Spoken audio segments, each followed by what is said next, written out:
یہ چھوٹی سی ویڈیو ایک بار ضرور دیکھ لیں، آپ کے لیے بہت فائدہ مند ثابت ہوگی۔ پیدل چلو خواہ تمہیں کانٹوں پر چلنا پڑے۔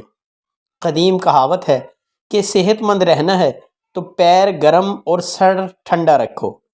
میڈیکل سائنس اس بات کی تصدیق کرتی نظر آتی ہے کہ پیدل چلنے والے نہ صرف یہ کہ ذیابیطس، بلڈ پریشر، ہائی کولیسٹرول، امراض قلب، فالج، ہڈیوں کی کمزوری اور بہت سی دیگر امراض سے بچے رہتے ہیں، بلکہ صحت مند اور چاق و چوبند زندگی گزارتے ہیں۔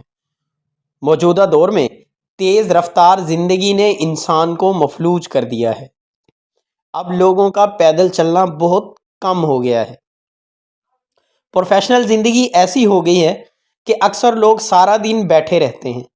کہیں آنا جانا ہو تو چھوٹے چھوٹے فاصلے بھی بائک یا گاڑیوں میں طے کرتے ہیں۔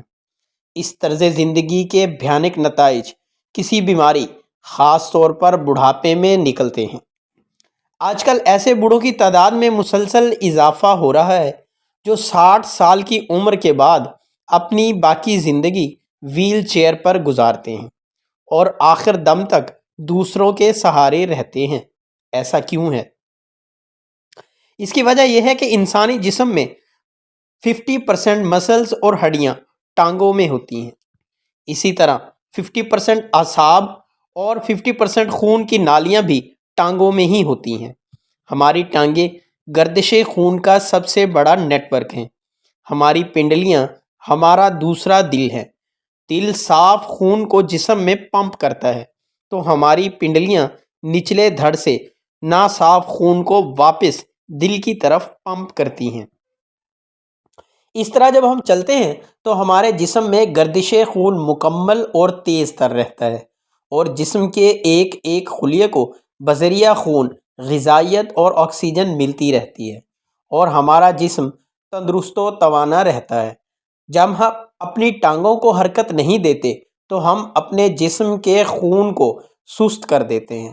جب ٹانگوں کے مسلز اور اعصاب کی حرکت کم رہتی ہے تو یہ بے حس اور کمزور ہونے لگتے ہیں۔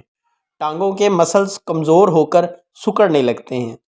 دل پر خون پمپ کرنے کا بوجھ اور مشقت بڑھ جاتی ہے۔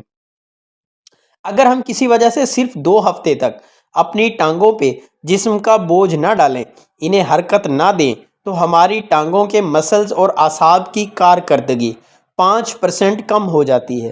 ہمارے جسم میں غذا کو توانائی میں تبدیل کرنے کا 70% عمل ہماری ٹانگیں اور پیر ہی سر انجام دیتے ہیں۔ جب ہم اپنے پیروں اور ٹانگوں کو حرکت نہیں دیتے تو اضافی کیلوریز ہمارے جسم میں جمع ہوتی رہتی ہیں جو کہ موٹاپے کا باعث بنتی ہیں۔ کچھ لوگوں کی توند نکل آتی ہے اور موٹاپے کے لیے وبال جان بن جاتی ہے۔ یاد رہے کہ 50 سال سے 60 سال کی عمر کے بعد موٹاپا کم کرنا ناممکن ہے، خواہ آپ فاقے کریں۔ اس عمر میں پہنچ کر آپ کی ٹانگوں کے کمزور مسلز آپ کے بھاری بھرکم جسم کا بوجھ اٹھانے کے قابل نہیں رہتے۔ نتیجہ آپ پہلے لاٹھی کا سہارا لیں گے اور پھر وہیل چیئر پر آ جائیں گے۔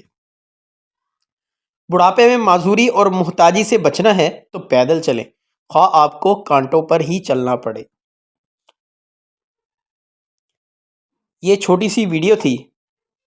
امید کرتے ہیں کہ یہ ویڈیو آپ کے لیے بہت زیادہ فائدہ مند ثابت ہوگی، تو آج ہی سے چلنا شروع کر دیں۔ اپنی روٹین بنائیں کہ صبح نماز فجر کے بعد واک کے لیے نکل جائیں۔